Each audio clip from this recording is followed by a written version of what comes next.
जो साढ़े ते बैट लगता है असी टैक्स पे करते हैं, हर चीज़ ते टैक्स पे करते हैं, छोटी तो छोटी चीज़ ते टैक्स पे करते हैं, तो वो साढ़ा ही पैसा सानू ही देना है। उन्होंने की फर्क पैंदा जे उहदे चों कोई 500-400 करोड़ रुपया आर्टिस्टां दी रख देणगे तो आई थिंक सो कोई फर्क नहीं पैंदा। पुराने गीतां दे विच मैनूं हुण भी याद है जदों लाल चंद जालना जट गाउंदा सी कि जंगल दे विच कूआ लवा दे उत्ते लवा दे ढोल सखिया नाम सईं दा बोल, चाहे वो केदीप साहब सियान या जगमोहन सी, उदों किहड़ा वीडियो दा युग सी हैं, पर लोग उन्हां नूं सुणन दे लई अतावले हुंदे सी हैं, उन्हां नूं वेखण लई तावले हुंदे सी। अज एक तो वेखण की भुख खत्म हो गई है, तुसीं किड्डा ही वड्डा सिंगर लग्या छड्ड यार देखिया होया। उस टाइम ते सुरत संभाली सी ते जदों तवे चलदे सी ते चाबी ऐ भरन दा बड़ा सानूं यह हुंदा ते जिहड़ा रिकार्ड चलाउंदा उहदे लोए बैठीए, वो माड़ा जिहा पेशाब करन उठे तां उहनूं कहिए चाबी मैं भर दूंगा, जां रिकार्ड खत्म होवे सूई मैं ला दूंगा, ते कई घंटे उहदे सराणे आई बैठे रहिंदे कि जे उठ के जावे तां मैं यह काम करां।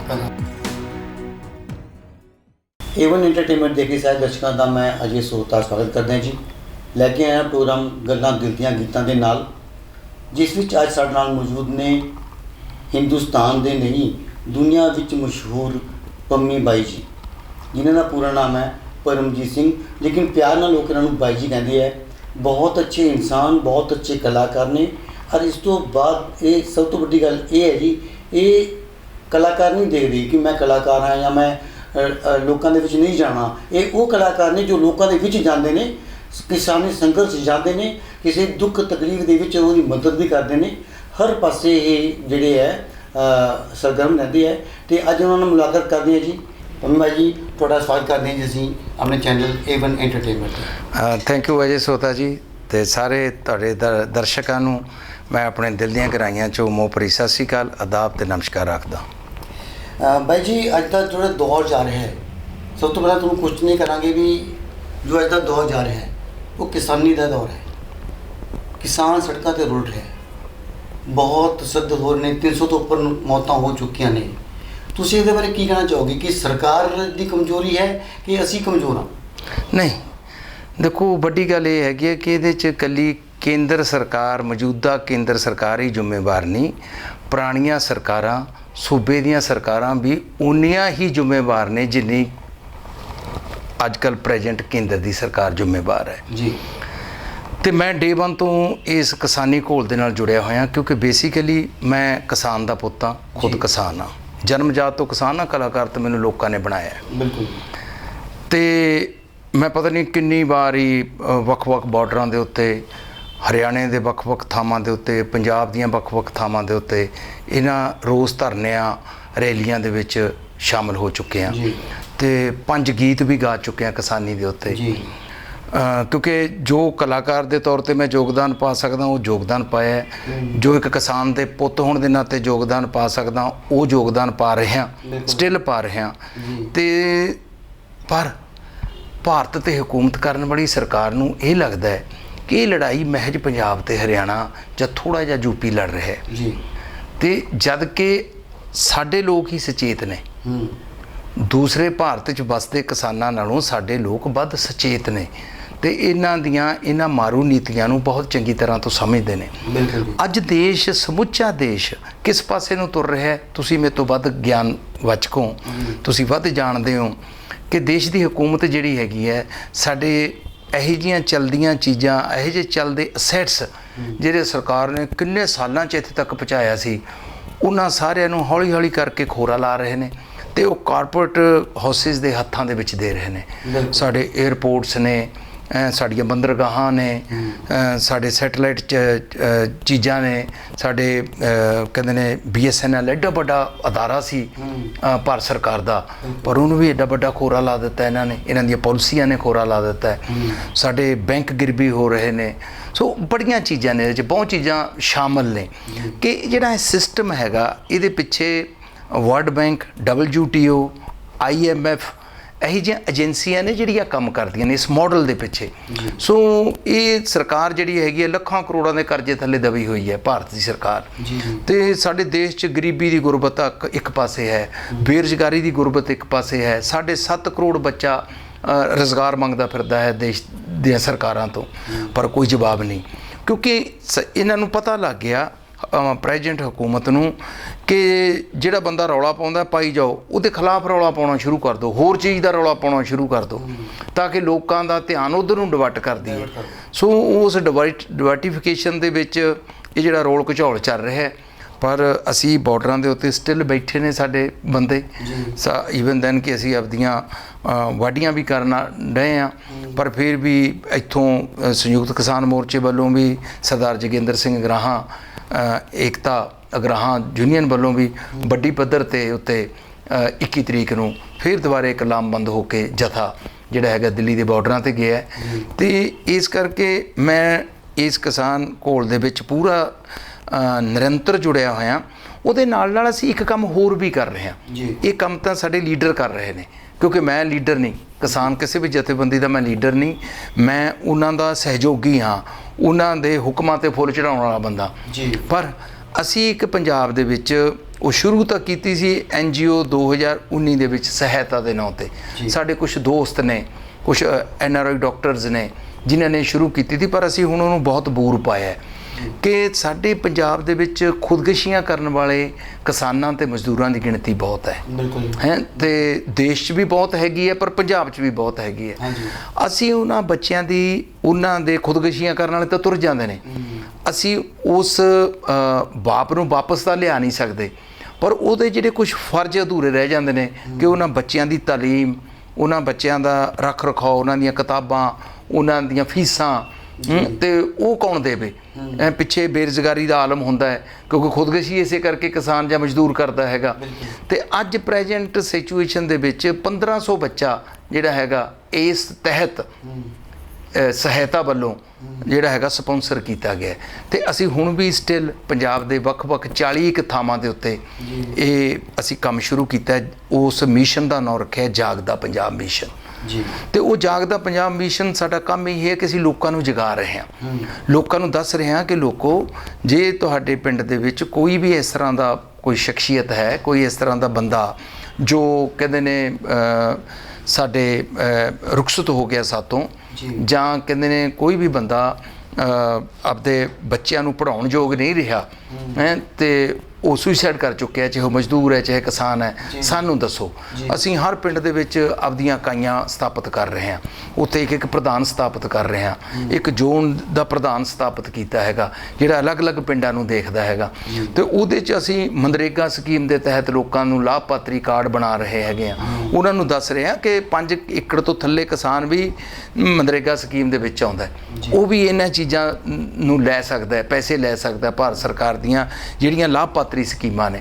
ਸੋ ਇਸ ਤਰ੍ਹਾਂ ਦੀਆਂ ਚੀਜ਼ਾਂ ਜਿਹੜੀਆਂ ਹੈਗੀਆਂ ਨੇ ਉਹ ਅਸੀਂ ਸਮਾਨਾਂਤਰ, ਮਤਲਬ ਕਿ ਇਹ ਤਾਂ ਕਿਸਾਨੀ ਘੋਲ ਦੇ ਵਿੱਚ ਤਾਂ ਹੈਗੇ ਆ, ਪਰ ਉਹਦੇ ਨਾਲ ਨਾਲ ਅਸੀਂ ਅਵੇਅਰਨੈਸ ਰੁਝਾਨ ਵੀ ਕਰ ਰਹੇ ਹਾਂ, ਪਿੰਡਾਂ 'ਚ ਲੋਕਾਂ ਨੂੰ ਕਿਸਾਨੀ ਘੋਲ ਬਾਰੇ ਵੀ ਜਾਗਰਤ ਕਰ ਰਹੇ ਹਾਂ ਕਿ ਕਿਸਾਨੀ ਘੋਲ ਦੇ ਨਾਲ ਜੁੜਨਾ ਸਾਡਾ ਸਾਰਿਆਂ ਦਾ ਫਰਜ਼ ਹੈ, ਇਕੱਲੇ ਕਿਸਾਨਾਂ ਦਾ ਨਹੀਂ, ਮਜ਼ਦੂਰਾਂ ਦਾ ਨਹੀਂ, ਹਰ ਸ਼ੋਬੇ ਦਾ, ਹਰ ਵਰਗ ਦਾ, ਚਾਹੇ ਉਹ ਛੋਟਾ ਦੁਕਾਨਦਾਰ ਹੈ ਚਾਹੇ ਛੋਟਾ ਬਿਜ਼ਨਸਮੈਨ ਹੈ, ਉਹਨੂੰ ਵੀ ਇਹਦਾ ਇਫੈਕਟ ਹੋਣਾ ਹੈਗਾ। ਤੋ ਇਸ ਕਰਕੇ ਅਸੀਂ ਤੇ ਡੇ 1 ਤੋਂ ਇਸ ਘੋਲ ਨਾਲ ਜੁੜੇ ਹੋਏ ਹਾਂ ਤੇ ਨਿਰੰਤਰ ਜੁੜੇ ਰਹਾਂਗੇ ਜਿੰਨੀ ਦੇਰ ਤੱਕ ਅਸੀਂ ਇਹ ਘੋਲ ਜਿੱਤਦੇ ਨਹੀਂ। ਜੀ ਬਾਈ ਜੀ, ਇੱਕ ਆਪਣਾ ਅਗਲਾ ਸਵਾਲ ਇਹ ਹੈ ਵੀ 200 ਦਿਨ ਤੋਂ ਉੱਪਰ ਹੋ ਚੁੱਕਿਆ ਹੈ ਸੰਘਰਸ਼ ਨੂੰ ਚੱਲਦੇ ਨੂੰ, ਨਾ ਸਰਕਾਰ ਪਿੱਛੇ ਹਟ ਰਹੀ ਹੈ ਨਾ ਕਿਸਾਨ ਪਿੱਛੇ ਹਟ ਰਹੇ ਹੈ, ਤਾਂ ਕੀ ਇਹਦਾ ਕੀ ਰਿਜ਼ਲਟ ਕੀ ਨਿਕਲਣਾ ਅੱਗੇ? ਦੇਖੋ ਅਜੇ ਜੀ, ਗੱਲ ਤੇ ਬੜੀ ਸਿੱਧੀ ਹੈਗੀ ਹੈ ਕਿ ਗੱਲ ਤਾਂ ਮੁੱਕਣੀ ਆ ਕੇ ਟੇਬਲ ਤੇ, ਜੀ ਬਿਲਕੁਲ, ਨੈਗੋਸ਼ੀਏਸ਼ਨ ਤੇ।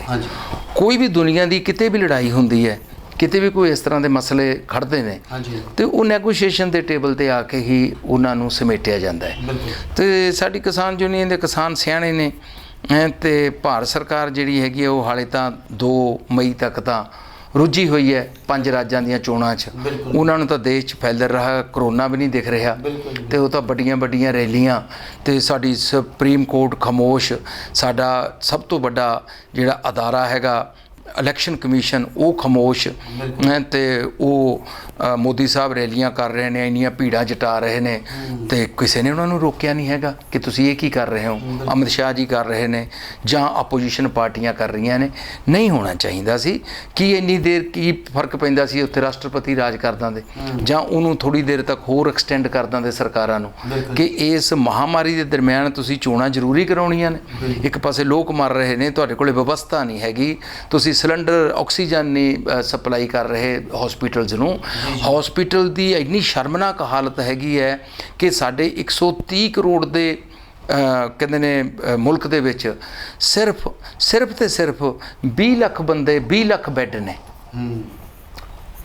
130 ਕਰੋੜ ਦੀ ਆਬਾਦੀ ਦੇ ਲਈ ਸਿਰਫ 20 ਲੱਖ ਬੈੱਡਾਂ ਦੇ ਹਸਪੀਟਲ ਹੈ ਤੇ ਉਹਨਾਂ ਚੋਂ 6 ਲੱਖ ਮਹਿਜ ਵੈਂਟੀਲੇਟਰ ਵਾਲੇ ਬੈੱਡਸ ਨੇ। ਤੇ ਸਰਕਾਰ ਕਿੱਥੇ ਖੜੀ ਹੈ? ਉਹ ਇੰਨੀ ਦੇਰ ਤੱਕ ਇਲੈਕਸ਼ਨਾਂ ਦੀ ਤਿਆਰੀ ਕਰਦੀ ਰਹੀ, ਉਹਨੂੰ ਲੋਕਾਂ ਨਹੀਂ ਦਿਖ ਰਿਹਾ। ਲੋਕਾਂ ਨੂੰ ਇਸ ਮਹਾਮਾਰੀ ਦੇ ਵਿੱਚ ਨਹੀਂ ਲੋਕ ਦਿਖ ਰਹੇ ਜਾਂ ਉਹਨਾਂ ਨੂੰ ਭਾਰਤ ਦੇ ਵਸਿੰਦੇ ਨਹੀਂ ਦਿਖ ਰਹੇ। ਉਹਨਾਂ ਨੂੰ ਸਿਰਫ ਇਹੀ ਹੈ ਕਿ ਅਸੀਂ ਵੋਟਾਂ ਲਈਏ ਤੇ ਰਾਜਨੀਤਿਕ ਤੌਰ ਤੇ ਪਾਵਰ ਹਾਸਲ ਕਰੀਏ ਤੇ ਲੋਕਾਂ ਦੇ ਪੈਸਿਆਂ ਦੇ ਉੱਤੇ, ਲੋਕਾਂ ਦੇ ਉਹਨਾਂ ਫੰਡਾਂ ਦੇ ਉੱਤੇ ਆਪਦੀ ਐਸ਼ੋਰਸਤ ਕਰੀਏ। ਉਹ ਸਿਰਫ ਇੱਥੇ ਤੱਕ ਸੋਚਦੇ ਨੇ। ਸੋ ਇਹ ਸਾਰੀਆਂ ਚੀਜ਼ਾਂ ਜਿਹੜੀਆਂ ਹੈਗੀਆਂ ਨੇ ਇਹ ਧਿਆਨ ਹਿੱਤੂ ਰੱਖਣੀਆਂ ਚਾਹੀਦੀਆਂ ਨੇ ਸਾਰੇ ਨਾਗਰਿਕ ਨੂੰ। ਹਰ ਸੁਚੇਤ ਨਾਗਰਿਕ ਨੂੰ ਇਸ ਬਾਰੇ ਸੁਚੇਤ ਹੋਣਾ ਚਾਹੀਦਾ ਹੈ ਕਿ ਸਰਕਾਰਾਂ ਕੀ ਕਰ ਰਹੀਆਂ ਨੇ। ਜੀ ਦੇਖੋ, ਸਰਕਾਰਾਂ ਜਿਹੜੀਆਂ ਹੁੰਦੀਆਂ ਨੇ ਲੋਕ ਭਲਾਈ ਲਈ ਬਣਦੀਆਂ ਨੇ, ਲੋਕਾਂ ਦੇ ਭਲੇ ਲਈ ਬਣਦੀਆਂ ਨੇ। ਜੇ ਇੱਕ ਪਾਸੇ ਕਿਸਾਨ ਕਹਿੰਦੇ ਨੇ ਕਿ ਸਾਨੂੰ ਤੁਹਾਡਾ ਭਲਾ ਨਹੀਂ ਚਾਹੀਦਾ, ਫਿਰ ਖਾਮਖਾਏ ਹੀ ਤੁਸੀਂ ਕਹਿੰਦੇ ਨੇ ਉਹ ਉਹਨਾਂ ਨੂੰ ਥੋਪ ਰਹੇ ਹੋ। ਉਹਨਾਂ ਨੂੰ ਜੇ ਅੱਜ ਸੁਪਰੀਮ ਕੋਰਟ ਨੇ ਸਸਪੈਂਡ ਕਰ ਦਿੱਤਾ ਤੇ ਤੁਸੀਂ ਕਿਉਂ ਨਹੀਂ ਸੁਪਰੀਮ ਕੋਰਟ 'ਚ ਅਰਜੀ ਦਿੰਦੇ ਕਿ ਇਹਨਾਂ ਨੂੰ ਪਰਮਾਨੈਂਟਲੀ ਸਸਪੈਂਡ ਕਰ ਦਿਓ? ਇੰਨੇ 'ਚ ਗੱਲ ਮੁੱਕ ਜੂਗੀ, ਨਾਲੇ ਤੁਹਾਡੀ ਤੜੀ ਖਤਮ ਹੋ ਜੂਗੀ ਵੀ ਸੁਪਰੀਮ ਕੋਰਟ ਨੇ ਕੀਤਾ। ਬਿਲਕੁਲ ਜੀ, ਬਿਲकुल भाई जी। बहुत कलाकार ਜਿਹੜੇ ਗਏ ਉੱਥੇ ਕਿਸਾਨੀ ਸੰਘਰਸ਼ 'ਚ ਗਏ ਹੈ, ਉਹਨਾਂ ਨੇ ਆਪਣੇ ਜੋ ਵਿਊਜ਼ ਸੀ ਦਿੱਤੇ ਹੈ। ਕੁਛ ਨੇ ਗੀਤ ਗਾ ਕੇ ਵੀ ਦੱਸਿਆ ਆਪਣੇ ਬਾਰੇ ਵੀ ਮੈਂ ਕਿਸਾਨਾਂ ਵਾਸਤੇ ਕੀ ਕੁਝ ਕਰ ਸਕਦਾ ਹਾਂ। ਤੇ ਤੁਸੀਂ ਵੀ ਇਹਦੇ 'ਚ ਕਾਫੀ ਯੋਗਦਾਨ ਪਾਇਆ ਗੀਤਾਂ ਦੇ ਨਾਲ। ਕੋਈ ਆਪਣਾ ਇੱਕ ਗੀਤ ਜੋ ਸਾਡੇ ਦਰਸ਼ਕਾਂ ਨੂੰ। ਦੇਖੋ, ਗੀਤ ਤਾਂ ਮੈਂ ਬਹੁਤ ਗਾਏ ਨੇ। ਗੀਤ ਸਾਰੇ ਪੰਮੀ ਬਾਈ ਆਫੀਸ਼ੀਅਲ ਚੈਨਲ ਦੇ ਉੱਤੇ, YouTube ਦੇ ਉੱਤੇ ਮਾਣ ਸਕਦੇ ਹੋ ਤੁਸੀਂ, ਚੱਕ ਕੇ ਉੱਥੋਂ ਥੋੜ੍ਹਾ ਮੋਟਾ ਗੀਤ ਲਾ ਸਕਦੇ ਹੋ। ਕਿਉਂਕਿ ਇੱਥੇ ਹੁਣ ਆਪਣਾ ਮਕਸਦ ਜਿਹੜਾ ਹੈਗਾ ਉਹ ਗੱਲਬਾਤ ਦਾ ਹੈਗਾ, ਨਾ ਕਿ ਇੰਟਰਟੇਨਮੈਂਟ ਦਾ ਹੈਗਾ। ਮੈਂ ਚਾਹੁੰਦਾ ਕਿ ਆਪਾਂ ਇਸ ਗੁਫ਼ਤਗੂ ਦੇ ਨਾਲ ਹੀ ਲੋਕਾਂ ਨੂੰ ਮੰਤਰ ਮੁਗਧ ਕਰੀਏ, ਲੋਕਾਂ ਨੂੰ ਦੱਸੀਏ ਕਿ ਸਮੱਸਿਆ ਕੀ ਹੈਗੀ। ਜੀ ਦੂਜਾ ਜੋ ਸਵਾਲ ਸਾਡਾ ਇਹ ਆ ਰਿਹਾ ਜੀ, ਅੱਜ ਕੱਲ੍ਹ ਸਾਲ ਪਹਿਲਾਂ ਲਾਕਡਾਊਨ ਲੱਗਿਆ ਸੀ, ਸਰਕਾਰ ਨੇ ਲਾਕਡਾਊਨ ਲਗਾਇਆ। ਬਹੁਤ ਸਾਰੇ ਕਲਾਕਾਰ ਵੀ ਲਾ ਲਓ ਜਾਂ ਛੋਟੇ ਕਰਮੀ ਵੀ ਲਾ ਲਓ, ਉਹ ਬਹੁਤ ਜਿਹੜੇ ਪਰੇਸ਼ਾਨ ਹੋਏ ਨੇ। ਹੁਣ ਫਿਰ ਸੇਮ ਦੌਰ ਦੁਬਾਰਾ ਚੱਲ ਰਿਹਾ ਹੈ। ਤੁਸੀਂ ਇਸ ਦੀ ਕਿਹਨੂੰ ਗੁਨਾਹਗਾਰ ਸਮਝੋਗੇ? ਸਰਕਾਰ ਗੁਨਾਹਗਾਰ ਹੈ ਜਾਂ ਕੁਝ ਕਮੀ ਕਲਾਕਾਰ ਦੀ, ਜਾਂ ਕਿ ਉਹ ਜਥੇਬੰਦੀਆਂ ਬਣਾ ਕੇ ਅੱਗੇ ਨਹੀਂ ਆ ਰਹੇ? ਦੇਖੋ, ਇਹਦੇ 'ਚ ਨਾ ਸੋਤਾ ਸਾਹਿਬ ਬਹੁਤ ਸਿੱਧੀ ਜੀ ਗੱਲ ਹੈਗੀ ਹੈ ਕਿ ਜਦੋਂ ਪਿਛਲੀ ਵਾਰ ਲਾਕਡਾਊਨ ਲੱਗਿਆ ਤਾਂ ਹਰ ਕਲਾਕਾਰ ਨੇ ਜਿਹੜਾ ਕੋਈ ਮਾੜੀ ਮੋਟੀ ਸਮਝ ਰੱਖਦਾ ਸੀ ਤੇ ਉਹਨਾਂ ਨੇ ਆਪਦੇ ਮਜੀਸ਼ਨਾਂ ਦੀ, ਗਰੀਬਾਂ ਦੀ ਮਦਦ ਕੀਤੀ ਹੈਗੀ ਹੈ। ਤੇ ਚਲੋ ਉਹ ਮਦਦ ਇੱਕ ਵਾਰ, ਦੋ ਵਾਰ, ਤਿੰਨ ਵਾਰ ਹਰ ਬੰਦੇ ਨੇ ਕੀਤੀ ਹੈਗੀ ਹੈ। ਕੁਛ ਨੇ ਕੀਤੀ ਹੈ, ਕੁਛ ਨੇ ਨਹੀਂ ਕੀਤੀ, ਉਹਨਾਂ ਦੀ ਮਰਜ਼ੀ ਹੈਗੀ ਹੈ। ਚੈਰਿਟੀ ਕਰਨਾ ਕੋਈ ਗੁਨਾਹ ਨਹੀਂ। ਜੇ ਤੁਹਾਨੂੰ ਉਹ ਸੱਚੇ ਪਾਤਸ਼ਾਹ, ਉਹ ਅਲਮਾਈਟੀ ਗੋਡ, ਉਹ ਅੱਲਾ, ਉਹ ਤਾਲਾ, ਉਹ ਪਰਮੇਸ਼ਰ ਤੁਹਾਨੂੰ ਕੁਛ ਰਿਜ਼ਕ ਦਿੰਦਾ ਹੈਗਾ ਤਾਂ ਤੁਹਾਨੂੰ ਇਹ ਵੀ ਚਾਹੀਦਾ ਕਿ ਉਹਦੇ 'ਚੋਂ ਕੋਈ ਥੋੜ੍ਹਾ ਮੋਟਾ ਜਿਹੜਾ ਦਸੌਂਦ ਉਹ ਕੱਢਣਾ ਚਾਹੀਦਾ ਹੈਗਾ। ਤੇ ਮੈਂ ਆਪਦੇ ਬਾਰੇ ਤਾਂ ਕਹਿ ਸਕਦਾ ਕਿ ਮੈਂ ਤਾਂ ਆਪਦੇ ਮਜੀਸ਼ੀਅਨਸ ਦੇ ਲਈ ਵੀ ਜੋ ਕਰ ਸਕਿਆ ਸੀ ਉਹ ਕੀਤਾ, ਜਿਹੜੇ ਉਸ ਤੰਗੀ ਤਰੁਸ਼ੀ ਦੇ ਵਿੱਚ ਸੀ। ਤੇ ਕੁਛ ਆਪਦੇ ਨਗਰ ਦੇ ਲੋਕਾਂ ਦਾ ਵੀ ਜਿਹੜੇ ਤੰਗੀ ਤਰੁਸ਼ੀ ਸੀ ਉੱਥੇ ਵੀ ਪੈਸੇ ਦਿੱਤੇ ਨੇ। ਤੇ ਇਹ ਜਿਹੜੀਆਂ ਹਾਲਤਾਂ ਨੇ ਇਸ ਤਰ੍ਹਾਂ ਦੀਆਂ, ਉੱਥੇ ਐਕਚੁਅਲੀ ਤਾਂ ਸਰਕਾਰਾਂ ਨੂੰ ਚਾਹੀਦਾ, ਸਾਡੀਆਂ ਜਿਹੜੀਆਂ ਸੂਬੇ ਦੀਆਂ ਸਰਕਾਰਾਂ ਨੇ ਉਹ ਖਾਮੋਸ਼ ਨੇ ਇਹਨਾਂ ਗੱਲਾਂ ਦੇ ਲਈ। ਉੱਥੇ ਕੋਈ ਆਰਟਿਸਟਾਂ ਦਾ ਉਹਨਾਂ ਦੇ ਰੱਖ ਰਖਾਓ ਲਈ, ਉਹਨਾਂ ਦੀ ਇਸ ਗੁਰਬਤ 'ਚੋਂ ਉਹਨਾਂ ਨੂੰ ਕੱਢਣ ਦੇ ਲਈ, ਉਹਨਾਂ ਦੀ ਮੈਡੀਕਲ ਸਹਾਇਤਾ ਦੇ ਲਈ, ਜਿਹੜੇ 60 ਸਾਲ ਤੋਂ ਵੱਡੇ ਆਰਟਿਸਟ ਹੋ ਗਏ ਨੇ ਉਹਨਾਂ ਨੂੰ ਥੋੜ੍ਹੀ ਮੋਟੀ ਸਰਕਾਰ ਵੱਲੋਂ ਪੈਨਸ਼ਨ ਮਿਲਣੀ ਚਾਹੀਦੀ ਹੈ, ਉਹਨਾਂ ਨੂੰ ਫਰੀ ਬੱਸ ਪਾਸ ਮਿਲਣੇ ਚਾਹੀਦੇ ਨੇ, ਫਰੀ ਮੈਡੀਕਲ ਮਿਲਣੀ ਚਾਹੀਦੀ ਹੈ। ਸੋ ਇਹ ਜਿਹੀਆਂ ਛੋਟੀ ਛੋਟੀਆਂ ਸਹੂਲਤਾਂ ਜੇ ਸਰਕਾਰਾਂ ਦੇ ਦੇਣਗੀਆਂ ਤਾਂ ਉਹਨਾਂ ਨੂੰ ਕੋਈ ਫਰਕ ਨਹੀਂ ਪੈਂਦਾ, ਕਿਉਂਕਿ ਸਰਕਾਰਾਂ ਸਾਡੇ ਪੈਸੇ ਦੀ ਰਾਜ ਕਰਦੀਆਂ ਨੇ, ਕੋਈ ਬਾਹਰੋਂ ਉੱਪਰੋਂ ਤੋਂ ਲਿਆਂਦੇ ਨਹੀਂ ਹੈਗੇ। ਜੋ ਸਾਡੇ ਤੇ ਬੈਟ ਲੱਗਦਾ ਹੈ, ਅਸੀਂ ਟੈਕਸ ਪੇ ਕਰਦੇ ਹਾਂ, ਹਰ ਚੀਜ਼ 'ਤੇ ਟੈਕਸ ਪੇ ਕਰਦੇ ਹਾਂ, ਛੋਟੀ ਤੋਂ ਛੋਟੀ ਚੀਜ਼ 'ਤੇ ਟੈਕਸ ਪੇ ਕਰਦੇ ਹਾਂ, ਅਤੇ ਉਹ ਸਾਡਾ ਹੀ ਪੈਸਾ ਸਾਨੂੰ ਹੀ ਦੇਣਾ। ਉਹਨਾਂ ਨੂੰ ਕੀ ਫਰਕ ਪੈਂਦਾ ਜੇ ਉਹਦੇ 'ਚੋਂ ਕੋਈ 500-400 ਕਰੋੜ ਰੁਪਈਆ ਆਰਟਿਸਟਾਂ ਲਈ ਰੱਖ ਦੇਣਗੇ ਤਾਂ ਆਈ ਥਿੰਕ ਸੋ ਕੋਈ ਫਰਕ ਨਹੀਂ ਪੈਂਦਾ। ਪਰ ਇਹ ਸਰਕਾਰਾਂ ਜਿਹੜੀਆਂ ਨੇ ਨਾ, ਸਟੇਟ ਦੀਆਂ ਸਰਕਾਰਾਂ, ਉਹ ਲੋਕਾਂ ਵੱਲ ਘੱਟ ਤਵੱਜੋ ਦਿੰਦੀਆਂ ਨੇ ਤੇ ਵੋਟਾਂ ਤੇ ਨੋਟਾਂ ਵੱਲ ਜ਼ਿਆਦਾ ਤਵੱਜੋ ਦਿੰਦੀਆਂ ਨੇ। ਤੇ ਇਹ ਬੜੀ ਬਦਕਿਸਮਤੀ ਦੀ ਗੱਲ ਹੈ ਕਿ ਕੋਈ ਹੁਣ ਤੱਕ ਕੋਈ ਕਲਚਰਲ ਬੰਦਾ ਜਿਹੜਾ ਕਲਚਰ ਆਸਪੈਕਟ ਨੂੰ ਸਮਝਦਾ ਹੋਵੇ, ਕਲਚਰ ਬਾਰੇ ਜਾਣਦਾ ਹੋਵੇ ਤੇ ਕਲਾਕਾਰਾਂ ਬਾਰੇ ਜਾਣਦਾ ਹੋਵੇ, ਕਲਾਕਾਰਾਂ ਦੇ ਵਿੱਚ ਰਿਹਾ ਹੋਵੇ, ਜਿੰਨੀ ਦੇਰ ਤੱਕ ਪੰਜਾਬ ਦੀ ਬਾਗਡੋਰ ਦੇ ਵਿੱਚ ਉਹੋ ਜਿਹਾ ਬੰਦਾ ਇਸ ਕਲਚਰ ਮਹਿਕਮੇ ਦਾ ਵਜ਼ੀਰ ਬਣ ਕੇ ਨਹੀਂ ਆਉਂਦਾ ਤਾਂ ਉਨੀ ਦੇਰ ਤੱਕ ਆਈ ਕੰਮ ਚੱਲਣਾ ਹੈ ਜੀ। ਜੀ ਤੇ ਬਾਈ ਜੀ, ਇੱਕ ਮੇਰਾ ਅਗਲਾ ਕੁਐਸਚਨ ਸੁਣ ਕੇ ਸੀਗਾ ਵੀ ਅੱਜ ਕੱਲ੍ਹ ਬਹੁਤ ਲੋਕ ਜਿਹੜੇ ਗੀਤ ਗਾ ਰਹੇ ਹੈ, ਗੱਲ ਫਿਰ ਗੀਤਾਂ ਦੀ ਸ਼ੁਰੂ ਕਰਨਾ ਹੈ ਕਿ ਕਲਾਕਾਰ ਨੂੰ ਸਾਡੇ ਤੋਂ ਰਿਹਾ ਨਹੀਂ ਜਾਂਦਾ ਗੀਤਾਂ ਤੋਂ ਬਾਰੇ ਗੱਲ ਕਰਨ ਤੋਂ। ਕੁਝ ਗੀਤ ਐਸੇ ਆ ਰਹੇ ਨੇ, ਬੰਦੂਕਾਂ, ਤੋਪਾਂ, ਗੋਲੀਆਂ, ਦਾਰੂ, ਬੁਲਟ, ਪਟਾਕੇ, ਇਹ ਚੀਜ਼ ਆ ਰਹੀ ਹੈ। ਤੁਸੀਂ ਜੋ ਗੀਤ ਗਾਏ ਹੈ, ਸੁੱਚੇ ਗੀਤ ਗਾਏ ਹੈ, ਜਿਨ੍ਹਾਂ ਨੂੰ ਅੱਜ ਵੀ ਲੋਕ ਯਾਦ ਕਰਦੇ ਹੈ, ਪਛਾਣਦੇ ਹੈ ਵੀ ਇਹ ਗੀਤ ਪੰਮੀ ਬਾਈ ਜੀ ਦੇ ਗਾਏ ਹੋਏ ਹੈ। ਮਤਲਬ ਆਪਣੇ ਮੁਲਕ ਦੀ ਗੱਲ ਨਹੀਂ ਕਰ ਰਹੇ, ਬਾਹਰਲੇ ਮੁਲਕਾਂ 'ਚ ਵੀ ਜਾਈਏ ਤਾਂ ਬੰਦਾ ਪਛਾਣਦਾ ਵੀ ਇਹ ਫਲਾਣੇ ਸਿੰਗਰ ਦਾ ਗੀਤ ਹੈ। ਤੁਸੀਂ ਉਹਨਾਂ ਬਾਰੇ ਕੀ ਕਹਿਣਾ ਚਾਹੋਗੇ ਕਿ ਜਿਸ ਨਾਲ ਕਲਚਰ ਬਹੁਤ ਖਰਾਬ ਹੋ ਰਿਹਾ ਹੈ? ਮਤਲਬ ਛੋਟੇ ਬੱਚੇ ਵੀ ਖਰਾਬ ਹੋ ਰਹੇ ਨੇ ਜੀ, ਉਹਨਾਂ ਕੀ ਪੇਰੈਂਟਸ ਵੀ ਖਰਾਬ ਹੋ ਰਹੇ ਨੇ, ਜਿਹੜੀਆਂ ਖੁਦਕੁਸ਼ੀਆਂ ਹੋ ਰਹੀਆਂ ਨੇ ਕਿਸਾਨਾਂ ਦੀਆਂ, ਉਹਦੇ 'ਤੇ ਕੋਈ ਗੀਤ ਨਹੀਂ ਗਾਉਂਦਾ ਉਹ ਬੰਦਾ, ਠੀਕ ਹੈ ਜੀ। ਕਿਸਾਨਾਂ ਨੂੰ ਇੱਕ ਦਿਖਾਇਆ ਜਾਂਦਾ ਵੀ ਕਿਸਾਨ ਬਹੁਤ ਬੜਾ ਅਮੀਰ ਬੰਦਾ ਹੈ, ਜਦੋਂ ਕਿ ਕਿਸਾਨ ਖੁਦਕੁਸ਼ੀਆਂ ਕਰ ਕਰਕੇ ਮਰ ਰਿਹਾ ਹੈ। ਤੁਸੀਂ ਇਹਦੇ ਬਾਰੇ ਕੀ ਕਹਿਣਾ ਚਾਹੋਗੇ? ਦੇਖੋ, ਮੈਂ ਆਪਦੇ ਬਾਰੇ ਕਹਿ ਸਕਦਾ, ਪੰਮੀ ਬਾਈ ਨੇ ਤਾਂ ਖੁਦਕੁਸ਼ੀਆਂ ਰੋਕਣ ਦੇ ਲਈ ਵੀ ਕਿਸਾਨੀ ਉੱਤੇ ਗੀਤ ਗਾਇਆ, ਰਾਜ ਕਾਕੜੇ ਦਾ ਤੇ ਇੱਕ ਹੁਣ ਹੋਰ ਪੈਵੀ ਧੰਜਲ ਦੇ ਸੰਗੀਤ ਦੇ ਵਿੱਚ ਜੰਗ ਢਿੱਲੋਂ ਦਾ ਲਿਖਿਆ ਗਾਣਾ, ਉਹ ਵੀ ਖੁਦਕੁਸ਼ੀਆਂ ਦੇ ਉੱਤੇ ਹੈਗਾ, ਇੱਕ ਬਹੁਤ ਵੱਡਾ ਕੁਐਸਚਨ ਮਾਰਕ ਹੈਗਾ, ਉਹ ਵੀ ਮੈਂ ਗਾ ਰੱਖਿਆ। Audio is ready, bus video ਬਣਾਉਣਾ ਹੈ ਜੀ ਤੇ ਮਾਹੌਲ ਥੋੜ੍ਹਾ ਜਿਹਾ ਠੀਕ ਹੋ ਜਾਏ ਤਾਂ ਵੀਡੀਓ ਬਣਾ ਕੇ ਨਸ਼ਰ ਵੀ ਕਰਾਂਗੇ। ਕਿਉਂਕਿ ਦੇਖੋ, ਜੇ ਮੈਂ ਬੋਲੂँਗਾ ਤੇ ਉਹ ਗੱਲ ਕੁਛ ਵੱਖਰੀ ਲੱਗਦੀ ਹੈਗੀ ਹੈ। ਇੱਥੇ ਲੋਕਤੰਤਰ ਦੇ ਵਿੱਚ ਹਰ ਇੱਕ ਬੰਦੇ ਨੂੰ ਬੋਲਣ ਦਾ ਅਧਿਕਾਰ ਹੈ, ਬਿਲਕੁਲ ਹਰ ਇੱਕ ਬੰਦੇ ਨੂੰ ਫਰੀडम ਆਫ ਐਕਸਪ੍ਰੈਸ਼ਨ ਹੈਗਾ ਤੇ ਉਸ ਫਰੀडम ਆਫ ਐਕਸਪ੍ਰੈਸ਼ਨ ਦੇ ਥੱਲੇ ਬੜੇ ਬੰਦੇ ਲਿਬਰਟੀਜ਼ ਲੈ ਜਾਂਦੇ ਨੇ ਜੀ, ਛੋਟੀਆਂ ਗੱਲਾਂ ਨੂੰ ਵੱਡੀਆਂ ਕਰਕੇ ਦਿਖਾ ਦਿੰਦੇ ਨੇ ਤੇ ਕੁਛ ਮਹਿਜ ਸੋ ਕਾਲਡ ਕੰਪਨੀਆਂ ਵਾਲੇ ਸਾਡੇ ਯੰਗਸਟਰਾਂ ਨੂੰ, ਸਾਡੀ ਨਵੀਂ ਪੀੜ੍ਹੀ ਨੂੰ ਉਸ ਤਰ੍ਹਾਂ ਉਕਸਾਉਣ ਦੇ ਲਈ, ਉਸ ਤਰ੍ਹਾਂ ਦੀ ਅਟਰੈਕਸ਼ਨ ਪੈਦਾ ਕਰਨ ਦੇ ਲਈ, ਉਸ ਤਰ੍ਹਾਂ ਦਾ ਨਗੇਜਬਾਦ, ਉਸ ਤਰ੍ਹਾਂ ਦੇ ਕੁੜੀਆਂ ਦਾ ਮਾਡਲਿੰਗ ਕਰਾਉਣੀ, ਉਸ ਤਰ੍ਹਾਂ ਦੀਆਂ ਚੀਜ਼ਾਂ ਕਰਨੀਆਂ, ਉਹਨਾਂ ਦੇ ਟੈਕਟਸ ਨੇ ਜੀ। ਤੇ ਜਿਹੜਾ ਸੰਗੀਤ ਹੈ ਨਾ, ਸੰਗੀਤ ਹੈਗੀ ਰੂਹ ਦੀ ਖੁਰਾਕ, ਅੱਖਾਂ ਦੀ ਖੁਰਾਕ ਨਹੀਂ। ਪਰ ਸਾਡੀ ਬਦਕਿਸਮਤੀ ਇਹ ਹੋ ਗਈ ਕਿ ਅਸੀਂ ਰੂਹ ਨਾਲੋਂ ਤੋੜ ਕੇ ਉਹਨੂੰ ਅੱਖਾਂ ਨਾਲ ਜੋੜ ਦਿੱਤਾ। ਸਹੀ ਗੱਲ ਹੈ, ਉਹਨੂੰ ਅੱਖਾਂ ਨਾਲ ਜੋੜ ਦਿੱਤਾ। ਅਸੀਂ ਪਿਕਚਰਾਈਜੇਸ਼ਨ ਤੋਂ ਬਿਨਾਂ ਖੜ੍ਹਦੇ ਨਹੀਂ ਜੀ। ਪੁਰਾਣੇ ਗੀਤਾਂ ਦੇ ਵਿੱਚ ਮੈਨੂੰ ਹੁਣ ਵੀ ਯਾਦ ਹੈ ਜਦੋਂ ਲਾਲ ਚਮਜਾਲਾ ਜੱਟ ਗਾਉਂਦਾ ਸੀ ਕਿ ਜੰਗਲ ਦੇ ਵਿੱਚ ਕੂਆ ਲਵਾ ਦੇ, ਉੱਤੇ ਲਵਾ ਦੇ ਡੋਲ, ਸਕੀਆ ਨਾਮ ਸਈਂ ਦਾ ਬੋਲ ਹੈ। ਉਹ ਅੱਖਾਂ ਵਿੱਚ ਕੇ ਦੇਖਦੇ ਸੀ ਖੂਹ ਲੱਗਿਆ ਹੋਇਆ, ਉੱਤੇ ਡੋਲ ਪਿਆ ਤੇ ਬੰਦਾ ਭਰਦਾ ਤੇ ਪਾਣੀ ਪੀਂਦਾ ਹਾਂਜੀ। ਤੇ ਜਾਂ ਹੋਰ ਵੀ ਬੜੇ ਆਸਾ ਸਿੰਘ ਮਸਤਾਨਾ, ਸੁਰਿੰਦਰ ਕੌਰ, ਪ੍ਰਕਾਸ਼ ਕੌਰ ਜੀ, ਨਰਿੰਦਰ ਬੀਬਾ ਜੀ, ਗੁਰਮੀਤ ਬਾਬਾ ਜੀ, ਜਾਂ ਪਹਿਲੀਆਂ 'ਚ ਵਿੱਚ ਆਪਣੇ ਦਦਾਰ ਸੰਧੂ ਹੋਣੇ, ਕੁਲਦੀਪ ਮਾਨਕ ਹੋਣੀ, ਕਿਹਦਾ ਨਾਂ ਲਵਾਂ ਤੇ ਕਿਹਨੂੰ ਛੱਡਾਂ, ਚਾਹੇ ਹਰਚਰਨ ਗਰੇਵਾਲ ਸੀ, ਚਾਹੇ ਉਹ ਕੇਦੀਪ ਸਾਹਿਬ ਸਿਆਨ ਜਾਂ ਜਗਮੋਹਨ ਸੀ। ਉਦੋਂ ਕਿਹੜਾ ਵੀਡੀਓ ਦਾ ਯੁੱਗ ਸੀ ਹੈ, ਪਰ ਲੋਕ ਉਹਨਾਂ ਨੂੰ ਸੁਣਨ ਦੇ ਲਈ ਉਤਾਵਲੇ ਹੁੰਦੇ ਸੀ ਹੈ, ਉਹਨਾਂ ਨੂੰ ਵੇਖਣ ਲਈ ਉਤਾਵਲੇ ਹੁੰਦੇ ਸੀ। ਅੱਜ ਇੱਕ ਤਾਂ ਵੇਖਣ ਦੀ ਭੁੱਖ ਖਤਮ ਹੋ ਗਈ ਬਿਲਕੁਲ ਹੈ। ਤੁਸੀਂ ਕਿੱਡਾ ਹੀ ਵੱਡਾ ਸਿੰਗਰ ਲੱਗਿਆ, ਛੱਡ ਯਾਰ ਦੇਖਿਆ ਹੋਇਆ ਹੈ ਜੀ। ਤੇ ਦੂਜੀ ਗੱਲ ਇਹ ਹੈਗੀ ਹੈ ਕਿ ਅਸੀਂ ਗਾਣਾ ਇੱਕ ਆਤਮਾ ਦੇ ਸਕੂਨ ਲਈ ਅੱਗੇ ਗਾਉਂਦੇ ਸੀ ਤੇ ਲੋਕ ਸੁਣਦੇ ਸੀ ਤੇ ਉਸ ਸਕੂਨ ਦੇ ਮਹਿਣੇ ਚੇਂਜ ਕਰਦੇ ਸੀ। ਤੇ ਮਹਿੰਗੀਆਂ ਪਿਕਚਰਾਈਜੇਸ਼ਨਾਂ ਦੇ ਵਿੱਚ 35-40 ਲੱਖ ਦਾ ਅਸੀਂ ਗਾਣਾ ਬਣਾਉਣ ਲੱਗ ਗਏ ਹੈ ਤੇ ਉਹਦੇ ਨਾਲ ਸ਼ੋਸ਼ਣ ਹੋਣ ਲੱਗ ਗਿਆ, ਨਵੇਂ ਆਰਟਿਸਟਾਂ ਦਾ ਸ਼ੋਸ਼ਣ ਹੋਣ ਲੱਗ ਗਿਆ।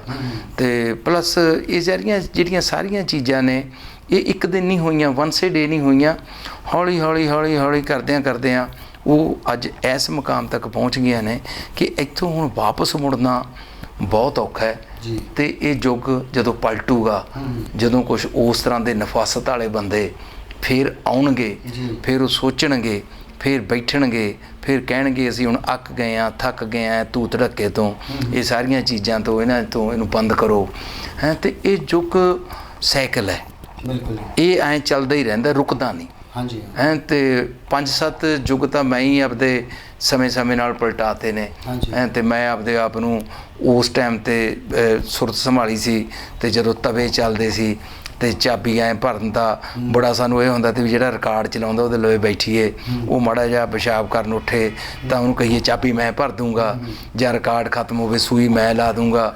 ਤੇ ਕਈ ਘੰਟੇ ਉਹਦੇ ਸਿਰਹਾਣੇ ਐਂ ਬੈਠੇ ਰਹਿੰਦੇ ਕਿ ਜੇ ਉੱਠ ਕੇ ਜਾਵੇ ਤਾਂ ਮੈਂ ਇਹ ਕੰਮ ਕਰਾਂ ਹੈ ਜੀ। ਫਿਰ ਯੁੱਗ ਉਹ ਤਵਿਆਂ ਤੋਂ ਬਦਲ ਗਿਆ, ਕੈਸਟਾਂ ਤੇ ਆ ਗਿਆ, ਕੈਸਟਾਂ ਤੋਂ ਬਾਅਦ ਫਿਰ ਬੜੀ ਦੇਰ ਬਾਅਦ ਕੈਸਟ ਰਿਹਾ, ਲੋਕ ਟੇਪ ਰਿਕਾਰਡਾਂ ਚੱਕ ਅਖਾੜਿਆਂ 'ਚ ਜਾਂਦੇ, ਕਦੇ ਦਦਾਰ ਸੰਧੂ ਨੂੰ ਰਿਕਾਰਡ ਕਰ ਲਿਆ, ਕਦੇ ਮੁਹੰਮਦ ਸਦੀਕ ਜੀ ਨੂੰ ਰਿਕਾਰਡ ਕਰ ਲਿਆ, ਕਦੇ ਕਿਸੇ ਨੂੰ ਕਰ ਲਿਆ ਹੈ। ਤੇ ਉਸ ਤੋਂ ਬਾਅਦ ਫਿਰ ਯੁੱਗ ਆ ਗਿਆ ਸੀਡੀਆਂ ਦਾ। ਸੀਡੀਆਂ ਤੋਂ ਉਹ ਸੀਡੀਆਂ ਵੀ ਐਂ ਪਤਾ ਲੱਗਿਆ ਵੀ ਗਈਆਂ। ਫਿਰ ਯੁੱਗ ਆ ਗਿਆ ਪੈਨ ਡਰਾਈਵਸ ਦਾ ਹੈ।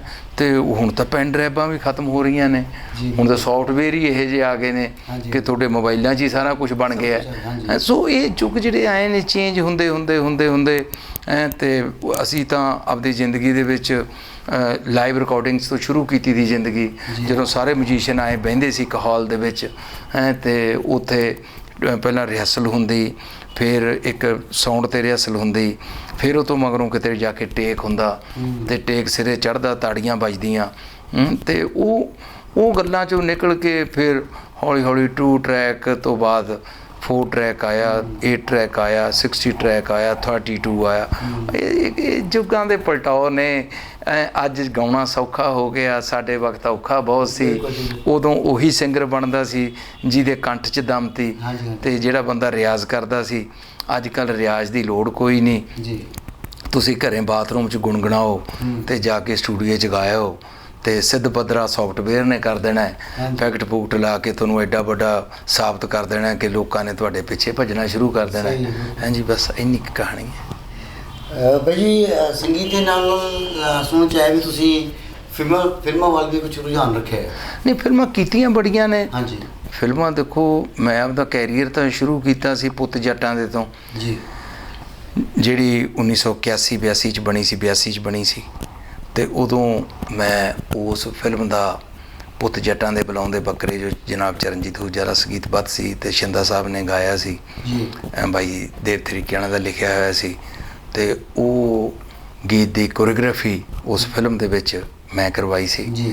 ਤੇ ਉਹ ਭੰਗੜਾ ਦੀ ਟੀਮ ਨੂੰ ਕੋਰੀਓਗ੍ਰਾਫ ਕਰਨਾ ਤੇ ਬਾਕੀ ਜਿਹੜੇ ਉਸ ਟਾਈਮ ਦੇ ਉੱਤੇ ਫਿਲਮ ਦੇ ਡਾਇਰੈਕਟਰ ਭਾਜੀ ਜਗਜੀਤ ਸਨ, ਹੁਣ ਤੇ ਸਾਡੇ ਦਰਮਿਆਨ ਨਹੀਂ ਰਹੇ, ਉਹਨਾਂ ਨੇ ਕਿਹਾ ਵੀ ਯਾਰ ਤੂੰ ਕਰ। ਤੇ ਉਹ ਬੜਾ ਬਲਦੇਵ ਖੋਸਾ ਉਸ ਫਿਲਮ ਦੇ ਹੀਰੋ ਸਨ। ਸੋ ਉਹ ਬੜਾ ਵਧੀਆ ਦੌਰ ਸੀ ਜੀ। ਤੇ ਉਹ ਤੋਂ ਮਗਰੋਂ ਫਿਰ 2-3-4 ਫਿਲਮਾਂ ਦੇ ਵਿੱਚ ਛੋਟੇ ਰੋਲ ਵੀ ਕੀਤੇ। ਧੀ ਜੱਟ ਦੇ ਵਿੱਚ ਮੈਂ ਉਪਾਸਨਾ ਸਿੰਘ ਦੇ ਅਗੇਂਸਟ ਰੋਲ ਕੀਤਾ। ਬਗਾਵਤ ਫਿਲਮ ਦੀ ਸ਼ੁਰੂਆਤ ਹੀ ਮੇਰੇ ਤੋਂ ਹੁੰਦੀ ਹੈ। ਮੈਂ ਇੱਕ ਵੱਡੇ ਅਖਬਾਰ ਦਾ ਐਡੀਟਰ ਸੀ ਤੇ ਉਹ ਉਸ ਫਿਲਮ 'ਚ ਰੋਲ ਕੀਤਾ। ਫਿਰ ਕਬੱਡੀ ਵੰਸ ਅਗੇਨ ਦੇ ਵਿੱਚ ਗੀਤ ਵੀ ਗਾਇਆ, ਉਹਦੇ 'ਚ ਥੋੜ੍ਹਾ ਜਿਹਾ ਉਹਦੀ ਮੇਰੇ ਤੇ ਪਿਕਚਰਾਈਜ਼ ਵੀ ਕੀਤਾ, ਭੂਮਿਕਾ ਵੀ ਨਿਭਾਈ ਜੀ। ਤੇ ਫਿਰ ਉਸ ਤੋਂ ਤੇਰਾ ਮੇਰਾ ਕੀ ਰਿਸ਼ਤਾ ਜਿੰਮੀ ਸ਼ੇਰਗਿੱਲ ਤੇ ਗੁਰਲਾਜ ਰੰਧਾਵਾ, ਉਹਦੇ ਨਾਲ ਵੀ ਮੈਂ ਇੱਕ ਗੀਤ ਦੇ ਤੌਰ ਦੇ ਉੱਤੇ ਉਹਨਾਂ ਦੇ ਨਾਲ ਪਿਕਚਰਾਈਜ਼ ਹੋਇਆ। ਤੇ ਕਰਦਿਆਂ ਕਰਾਉਂਦਿਆਂ ਫਿਰ ਇਹ ਸੋਚਿਆ ਕਿ ਯਾਰ ਹੁਣ ਆਪਦੀ ਫਿਲਮ ਬਣਾਈਏ ਹਾਂਜੀ। ਤੇ ਫਿਰ ਤਾਰਾ ਅਸੀਂ ਆਪਦੇ ਪ੍ਰੋਡਕਸ਼ਨ ਹਾਊਸ 'ਚ ਲਾਈਵ ਫੋਕ ਸਟੂਡੀਓ 'ਚ ਬਣਾਈ ਜੀ। ਤੇ ਜਿਸ ਨੂੰ ਬਾਅਦ 'ਚ ਗਰਾਇਆ ਬ੍ਰਦਰਜ਼ ਨੇ ਰਿਲੀਜ਼ ਕੀਤਾ। ਤੇ ਉਹ ਫਿਲਮ ਪਟਾਰਾ ਵਾਲਿਆਂ ਨੇ ਤੇ ਫਿਰ ਕਰ ਦਿਖਾਤੀ ਹਾਂਜੀ। ਤੇ ਐਮਾਜ਼ੋਨ ਦੇ ਉੱਤੇ ਵੀ ਉਹ ਫਿਲਮ ਪਈ ਆ ਤੇ ਬੜਾ ਮਤਲਬ ਕਿ ਜਿਹੜਾ ਹੈਗਾ ਲੋਕਾਂ ਦਾ ਪਿਆਰ ਮਿਲਿਆ। ਤੇ ਉਹ ਤੋਂ ਮਗਰੋਂ ਕੁਛ ਮਾਹੌਲ ਇਸ ਤਰ੍ਹਾਂ ਦਾ ਹੋ ਗਿਆ ਕਿ ਫਿਲਮ ਅਗਲੀ ਤਿਆਰ ਸੀ ਸਾਡੀ ਜੀ, ਪਰ ਉਹ ਨਹੀਂ ਅਨਫੋਰਚੂਨੇਟਲੀ ਆ ਸਮਾਂ ਹੀ ਇਸ ਤਰ੍ਹਾਂ ਦਾ ਚੱਲ ਰਿਹਾ ਕਿ ਫਿਲਮਾਂ ਲੋਕ ਦੇਖਣ ਨਹੀਂ ਜਾਂਦੇ। ਬਣਾਉਣ ਵਾਲਾ ਤਾਂ ਬਹੁਤ ਦੂਰ ਦਾ ਸੁਪਨਾ ਹੈਗਾ। ਉਹ ਤਾਂ ਇਹੀ ਹੈ ਜਿਹੜੇ ਬਣਾ ਰਹੇ ਨੇ ਵੀ ਕੋਈ ਮੁਰਗੀ ਫਸ ਗਈ ਗਲ ਮਰੋੜ ਦਿਓ ਵੀ ਮੁੜ ਕੇ ਭੱਜ ਨਾ ਜਾਵੇ। ਤੇ ਸਾਡਾ ਇਹੋ ਜਿਹਾ ਕੰਮ ਕੋਈ ਨਹੀਂ। ਅਸੀਂ ਤਾਂ ਆਪਦੇ ਸ਼ੌਕ ਨੂੰ ਬਣਾਉਣੀ ਹੈ। 2 ਪੈਰ ਘੱਟ ਤੁਰਨਾ ਪਰ ਤੁਰਨਾ ਮੜਕ ਦੇ ਨਾਲ। ਤੇ ਪੰਜਾਬੀਆਂ ਦੀ ਕਹਾਵਤ ਹੈ। ਤੇ ਕੋਈ ਗੱਲ ਨਹੀਂ, ਬਣਾਉਂਦੇ ਰਹਾਂਗੇ। ਤੇ ਹੁਣ ਜੇ ਅੱਜ ਇੱਕ ਸਾਡੇ ਪੰਜਾਬ ਦੇ ਵਿੱਚ ਕਿਸਾਨੀ ਦੀ ਸਮੱਸਿਆ ਹੈ ਤੇ ਅਸੀਂ ਕਿਸਾਨੀ ਨਾਲ ਖੜੇ ਹਾਂ ਸਾਰੇ ਕੰਮ ਛੱਡ ਕੇ, ਪ੍ਰੋਗਰਾਮ ਵੀ ਛੱਡ ਰੱਖੇ ਨੇ ਤੇ ਅਸੀਂ ਕੰਸਟਰੇਟ ਹੀ ਕਿਸਾਨੀ ਦੇ ਉੱਤੇ ਕੀਤਾ ਤੇ ਨਾਲ ਨਾਲ ਲੋਕਾਂ ਦਾ ਭਲਾ ਕਰਨ ਲਈ ਪਿੰਡ ਪਿੰਡ ਪ੍ਰਚਾਰ ਪ੍ਰਸਾਰ ਕਰ ਰਹੇ ਹਾਂ। ਬਿਲਕੁਲ ਜੀ। ਬਾਈ ਜੀ ਜਿਹੜੇ ਨਵੇਂ ਕਲਾਕਾਰ ਉੱਠ ਰਹੇ ਆ ਕਹਿੰਦੇ ਨੇ ਕਿ ਅਸੀਂ ਪੰਮੀ ਬਾਈ ਨੂੰ ਸੁਣ ਕੇ ਗਾਣਾ ਸਿੱਖਣਾ ਹੈ ਜਾਂ ਗਾਉਣ ਲੱਗਣਾ ਹੈ ਜਾਂ ਅਸੀਂ ਗੁਰਦਾਸ ਮਾਨ ਨੂੰ ਸੁਣ ਕੇ ਗਾਉਣ ਲੱਗੇ ਹਾਂ, ਤੁਸੀਂ ਉਹਨਾਂ ਬਾਰੇ ਕੀ ਕਹੋਗੇ? ਉਹ ਕਿਸ ਤਰ੍ਹਾਂ ਦੇ ਗੀਤ ਤੁਹਾਡੇ ਸਾਡਾ ਕਿੱਦਾਂ ਦੇ ਗੀਤ ਉਹਨੂੰ ਗਾਣੇ ਚਾਹੀਦੇ ਆ ਵੀ ਜੇ ਕਿ ਉਹ ਕਲਚਰ ਬੈਠੇ ਰਹਿਣ, ਉਹ ਵੀ ਪੰਮੀ ਬਾਈ ਬਣਨਾ ਚਾਹੁੰਦੇ ਆ? ਦੇਖੋ ਵੈਲਕਮ ਹੈ, ਜੇ ਕੋਈ ਬਣ ਜੂਗਾ ਤਾਂ ਮੈਨੂੰ ਤਾਂ ਬਹੁਤ ਖੁਸ਼ੀ ਹੋਊਗੀ, ਮੈਨੂੰ ਤਾਂ ਬੇਸ਼ੁਮਾਰ ਖੁਸ਼ੀ ਹੋਊਗੀ। ਜੇ ਕੋਈ ਪੰਮੀ ਬਾਈ ਜਾਂ ਗੁਰਦਾਸ ਮਾਨ ਸਾਹਿਬ ਦੇ ਨਕਸ਼ੇ ਕਦਮ 'ਤੇ ਤੁਰੂਗਾ ਤੇ ਹਰ ਕਲਾਕਾਰ ਨੂੰ ਖੁਸ਼ੀ ਹੁੰਦੀ ਹੈ ਕਿ ਉਹ ਮੇਰੇ ਵਰਗਾ ਕਰ ਰਿਹਾ ਜਾਂ ਮੇਰੇ ਨਕਸ਼ੇ ਕਦਮਾਂ 'ਤੇ ਤੁਰ ਰਿਹਾ। ਤੇ ਇਹਦੇ 'ਚ ਸੋਤਾ ਸਾਹਿਬ ਬੜੀ ਸਿੱਧੀ ਜੀ ਗੱਲ ਹੈਗੀ ਹੈ ਕਿ ਜਿਹੜੀ ਸਾਡੀ ਗਾਇਕੀ ਹੈਗੀ ਹੈ, ਖਾਸ ਤੌਰ 'ਤੇ ਮੈਂ ਆਪਦੇ ਬਾਰੇ 'ਚ ਹੀ ਕਹਾਂ ਕਿ ਇਹਦੇ 'ਚ ਤੁਹਾਨੂੰ ਮਾਨ ਸਨਮਾਨ ਬਹੁਤ ਹੈ, ਬਿਲਕੁਲ ਸ਼ੌਹਰਤ ਬਹੁਤ ਹੈ, ਲੋਕਾਂ ਦਾ ਪਿਆਰ ਬਹੁਤ ਹੈ ਜੀ। ਪਰ ਜੇ ਤੁਸੀਂ ਕਹੋਗੇ ਕਿ ਸਾਨੂੰ ਇੰਨੇ ਕੁ ਜ਼ਿਆਦਾ ਅਸੀਂ ਰਾਤੋਂ ਰਾਤ ਅਮੀਰ ਹੋ ਜਾਈਏ ਤੇ ਉਹਦੇ ਬਾਰੇ ਨਾ ਹੀ ਸੋਚਣਾ। ਸਹੀ ਗੱਲ ਹੈ, ਕਿਉਂਕਿ ਇੱਕ ਸੱਚੇ ਤੇ ਸੁੱਚੇ ਕਲਾਕਾਰ ਨੂੰ ਹਰ ਥਾਂ ਤੇ ਖਰੀਦਿਆ ਨਹੀਂ ਜਾਂਦਾ ਤੇ ਉਹ ਆਪਦੀ ਜ਼ਮੀਰ ਨੂੰ ਵੇਚਦਾ ਨਹੀਂ। ਤੇ ਪੰਮੀ ਬਾਈ ਨੇ ਆਪਦੀ ਜ਼ਮੀਰ ਨਹੀਂ ਵੇਚੀ, ਆਪਦੇ ਆਪ ਨੂੰ ਵੇਚਿਆ ਨਹੀਂ, ਆਪਦੀ ਕਲਾ ਨੂੰ ਲੋਕਾਂ ਦੇ ਸਨਮੁਖ ਪੇਸ਼ ਕੀਤਾ ਤੇ ਉਸ ਕਲਾ ਰਾਹੀਂ ਜੋ ਇਵਜ਼ ਮੈਨੂੰ ਮਿਲਿਆ, ਜੋ ਲੋਕਾਂ ਦਾ ਪਿਆਰ, ਜੋ ਲੋਕਾਂ ਦਾ ਸਤਿਕਾਰ ਜਾਂ ਲੋਕਾਂ ਨੇ ਉਸ ਇਵਜ਼ ਦੇ ਵਿੱਚ ਮੈਨੂੰ ਮਾਇਆ ਦਿੱਤੀ ਹੈ, ਮੈਂ ਦੋਨੇ ਹੱਥ ਜੋੜ ਕੇ ਸਤਿਕਾਰ ਕੀਤੀ ਹੈ। ਤੇ ਜ਼ਿੰਦਗੀ 'ਚ ਦੋ ਹੀ ਗੱਲਾਂ ਹੁੰਦੀਆਂ ਨੇ ਕਿ ਜੇ ਤੁਸੀਂ ਆਪਦੇ ਲੀਹੇ 'ਤੇ ਤੁਰਨਾ ਹੈ, ਆਪਦੀ ਕਮਿਟਮੈਂਟ 'ਤੇ ਤੁਰਨਾ ਹੈ, ਜਿੱਥੇ ਤੁਸੀਂ ਕੋਈ ਕੰਪਰੋਮਾਈਜ਼ ਨਹੀਂ ਕਰਨਾ, ਫਿਰ ਉੱਥੇ ਬਾਹਲੀਆਂ ਚੀਜ਼ਾਂ ਦੀ ਖੁਆਇਸ਼ ਨਾ ਰੱਖੋ, ਸਿਰਫ ਇਹੀ ਖੁਆਇਸ਼ ਰੱਖੋ ਕਿ ਮੈਂ ਕੰਮ ਕਰਨਾ ਹੈ, ਅੱਛਾ ਕੰਮ ਕਰਨਾ ਹੈ ਤੇ ਜਿਹਨੂੰ ਲੋਕ ਸਦੀਆਂ ਤੱਕ ਯਾਦ ਰੱਖਣ। ਬਾਈ ਜੀ ਆਖਰੀ ਸਵਾਲ ਮੇਰਾ ਤੁਹਾਨੂੰ ਇਹ ਹੈ ਕਿ ਤੁਸੀਂ ਲਗਾਤਾਰ ਕਿਸਾਨੀ ਸੰਘਰਸ਼ 'ਚ ਵੀ ਜਾਂਦੇ ਰਹੇ ਹੋ, ਉੱਥੇ ਅੱਛੇ ਬੁਲਾਰੇ ਵੀ ਰਹੇ ਹੋ, ਕਿਸਾਨਾਂ ਵਾਸਤੇ ਤੁਸੀਂ ਬਹੁਤ ਕੁਝ ਗਾਇਆ ਵੀ ਹੈ, ਲੋਕਾਂ ਨੂੰ ਤੁਸੀਂ ਬਹੁਤ ਜ਼ਿਆਦਾ ਦੱਸ ਰਹੇ ਹੋ ਵੀ ਕਿਸਾਨ ਕਿਸ ਮੁਸੀਬਤ 'ਚੋਂ ਗੁਜ਼ਰ ਰਿਹਾ ਹੈ। ਤੁਸੀਂ ਇੱਕ NGO ਵੀ ਚਲਾ ਰਹੇ ਹੋ ਜਿਹਦੇ ਵਿੱਚ ਉਹ ਸ਼ਖਸ ਦੇ ਬੱਚਿਆਂ ਨੂੰ ਤੁਸੀਂ ਪ੍ਰਮੋਟ ਕਰ ਰਹੇ ਹੋ ਜਾਂ ਉਹਨੂੰ ਹੈਲਪ ਕਰ ਰਹੇ ਹੋ ਜਿਹੜੇ ਅੱਜ ਇਸ ਦੁਨੀਆ ਵਿੱਚ ਨਹੀਂ ਰਹੇ, ਕਿਸੇ ਵੀ ਕਾਰਨ ਸੁਸਾਈਡ ਕਰ ਚੁੱਕੇ ਹੈ ਜਾਂ ਖੁਦਕੁਸ਼ੀਆਂ ਕਰ ਚੁੱਕੇ ਹੈ। ਇਹ ਸਾਰਾ ਕੁਝ ਜਿਹੜਾ ਜਾਂਦਾ ਹੈ ਸਿਸਟਮ, ਇਹ ਪੋਲਿਟਿਕਸ ਨੂੰ ਜਾਂਦਾ ਹੈ ਕਿ ਤੁਸੀਂ ਵੀ ਪੋਲਿਟਿਕਸ ਵੱਲ ਆਪਣਾ ਪੈਰ ਜਮਾ ਰਹੇ ਹੋ ਕੁਛ? ਜਾਂ ਦੇਖੋ ਤੁਹਾਨੂੰ ਇੱਕ ਗੱਲ ਤਾਂ ਬੜੀ ਸਪਸ਼ਟ ਜੀ ਕਹਿ ਦਿਆਂ, ਮੈਂ ਸਿਆਸੀ ਪਰਿਵਾਰ ਦਾ ਹੀ ਬੱਚਾ ਜੀ। ਮੈਂ ਤਾਂ ਸਿਆਸਤ 'ਚੋਂ ਹੀ ਇਸ ਪਾਸੇ ਨੂੰ ਆਇਆ ਸੀ ਜੀ। ਮੇਰੇ ਬਾਪੂ ਜੀ ਫਰੀडम ਫਾਈਟਰ ਸਨ ਜੀ, ਪੋਲੀਟੀਸ਼ੀਅਨ ਸਨ। 2 ਇਲੈਕਸ਼ਨਾਂ ਮੇਰੇ ਬਾਪੂ ਜੀ ਨੇ, ਇੱਕ ਤਾਂ ਮੇਰੇ ਜਨਮ ਤੋਂ ਪਹਿਲਾਂ 1954 'ਚ ਲੜੀ ਜੀ ਸਨਾਮ ਕੰਸਟੀਚੁਐਂਸੀ ਤੋਂ, ਉਹ ਤੋਂ ਬਾਅਦ ਮੈਂਬਰ ਪਾਰਲੀਮੈਂਟ ਦੀ 1967 'ਚ ਲੜੀ ਜੀ। ਮੈਂ ਤੇ ਉਹ ਰੱਜਿਆ ਭੱਜਿਆ ਸਿਆਸਤ ਦਾ ਦਾਇਰਾ ਛੱਡ ਕੇ ਜਦੋਂ ਮੈਂ ਲਾ ਕੀਤੀ ਸੀ ਉਦੋਂ ਮੈਂ ਸੋਚਿਆ ਇਹੀ ਸੀ ਕਿ ਮੈਂ ਸਿਆਸਤਦਾਨ ਬਣੂੰਗਾ, ਪਰ ਮੇਰੀ ਖੁਸ਼ਕਿਸਮਤੀ ਕਿ ਮੈਂ ਕਲਚਰ ਵਾਲੇ ਪਾਸੇ ਆ ਗਿਆ ਕਿਉਂਕਿ ਇਹ ਮੇਰਾ ਸ਼ੌਕ ਸੀ। ਮੈਂ ਆਪਦੇ ਸ਼ੌਕ ਨੂੰ ਅਪਣਾਇਆ। ਸਿਆਸਤ ਕੋਈ ਧੰਦਾ ਨਹੀਂ ਹੈਗਾ ਅਜੇ ਜੀ, ਸਿਆਸਤ ਰੁਪਈਏ ਕਮਾਉਣ ਦਾ ਧੰਦਾ ਨਹੀਂ, ਸਿਆਸਤ ਕੋਈ ਸ਼ੌਹਰਤ ਕਮਾਉਣ ਦਾ ਧੰਦਾ ਨਹੀਂ, ਸਿਆਸਤ ਤੇ ਲੋਕਾਂ ਦੀ ਸੇਵਾ ਕਰਨ ਦਾ ਨਾਮ ਹੈ। ਤੇ ਜੇ ਤੁਸੀਂ ਮੇਰੀ ਸੇਵਾ ਨੂੰ ਸਿਆਸਤ ਮੰਨਦੇ ਹੋ ਤੇ ਮੰਨ ਲਓ, ਪਰ ਮੈਂ ਲੋਕਾਂ ਦੀ ਸੇਵਾ ਲਈ ਤੁਰਿਆ। ਮੈਂ ਆਪਦੇ ਨਿੱਜ ਨੂੰ ਤਿਆਗ ਕੇ, ਹਰ ਚੀਜ਼ ਨੂੰ ਤਿਆਗ ਕੇ ਤੇ ਮੈਂ ਲੋਕਾਂ ਦੀ ਸੇਵਾ ਦੇ ਵਿੱਚ ਨਿਕਲਿਆ। ਤੇ ਜੇ ਸੇਵਾ 'ਚੋਂ ਲੋਕਾਂ ਨੇ ਮੈਨੂੰ ਮੇਵਾ ਦੇਣਾ ਹੋਇਆ ਤੇ ਦੇ ਦੇਣਗੇ, ਪਰ ਮੈਂ ਕੋਈ ਐਸ ਲਈ ਸਿਆਸਤ ਨਹੀਂ ਕਰਨਾ ਜਾਂ ਐਸ ਕੰਮ ਲਈ ਸਿਆਸਤ ਨਹੀਂ ਕਰਨੀ ਕਿ ਮੈਂ ਆਪਦੇ ਪੰਜਾਬ ਨੂੰ ਖਾਣਾ ਹੈ, ਮੈਂ ਆਪਦੇ ਪੰਜਾਬ ਦੀ ਰੇਤਾ ਬਾਜਰੀ ਖਾਣੀ ਹੈ, ਮੈਂ ਆਪਦੇ ਪੰਜਾਬ ਦੇ ਲੋਕਾਂ ਨੂੰ ਜਾਲੀ ਸ਼ਰਾਬ ਬਣਾ ਕੇ ਵੇਚ ਕੇ ਪੈਸੇ ਕਮਾਉਣੇ ਨੇ, ਮੈਂ ਆਪਦੇ ਨੌਜਵਾਨਾਂ ਨੂੰ ਚਿੱਟੇ ਦੇ ਪਿੱਛੇ ਲਾਉਣਾ ਹੈ। ਮੈਂ ਇਹੋ ਜਿਹਾ ਕੋਈ ਕੰਮ ਨਹੀਂ, ਇਹੋ ਜਿਹਾ ਕਦੇ ਸੋਚਿਆ ਵੀ ਨਹੀਂ ਤੇ ਨਾ ਹੀ ਸੱਚੇ ਪਾਤਸ਼ਾਹ ਉਹ ਅਲਮਾਈਟੀ ਗੋਡ ਕਰਾਵੇ। ਸਾਡਾ ਪਰਪਸ ਤੇ ਲੋਕਾਂ ਦੀ ਹੈਲਪ ਕਰਨਾ ਹੈ, ਸਹਾਇਤਾ ਕਰਨਾ ਹੈ। ਅੱਜ ਲੋਕਾਂ ਨੇ ਮੈਨੂੰ ਇੰਨੀ ਪੰਮੀ ਬਾਈ ਨੂੰ ਸ਼ੌਹਰਤ ਦਿੱਤੀ ਹੈ, ਮਾਣ ਬਖਸ਼ਿਆ ਹੈ, ਤੇ ਮੇਰਾ ਫਰਜ਼ ਨਹੀਂ ਕਿ ਆਪਦੇ ਲੋਕਾਂ ਪ੍ਰਤੀ ਵੀ ਮੈਂ ਉਹਦਾ ਰਿਣ ਉਤਾਰ ਸਕਾਂ।